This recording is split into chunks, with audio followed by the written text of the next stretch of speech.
எதை நினைத்து அவர்கள் இப்படி சொல்லுகிறார்கள் என்று சொன்னால், உள்ளே இருக்கிற, அதாவது கல்லறைக்கு உள்ளே இருக்கிற இந்த இயேசுடைய சரீரத்துக்கு சுகந்த வர்க்கம் இடும்படி, இயேசுடைய சரீரத்துக்கு நாங்கள் சுகந்த வர்க்கம் இடும்படி, அல்லது இயேசுவை பார்க்கும்படியாக, இயேசுடைய சரீரத்தை பார்க்கும்படியாக இந்த கல்லை யார் நமக்காக புரட்டுவார் என்று சொல்லி அவர்கள் ஒருவரோடு சொல்லிக் கொண்டார்கள்.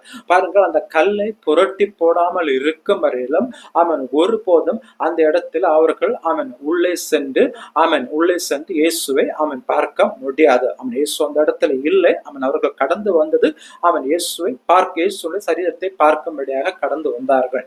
இப்பொழுது இந்த இடத்துல இந்த கல் புரட்டி போடப்பட்டால் மட்டுமே ஏதாவது ஒன்றை செய்ய முடியும். பாருங்கள், ஒன்று இயேசு அதற்குள்ளதாக காணப்பட்டால், ஒருவேளை இயேசுடைய சரீரம் அங்கே காணப்பட்ட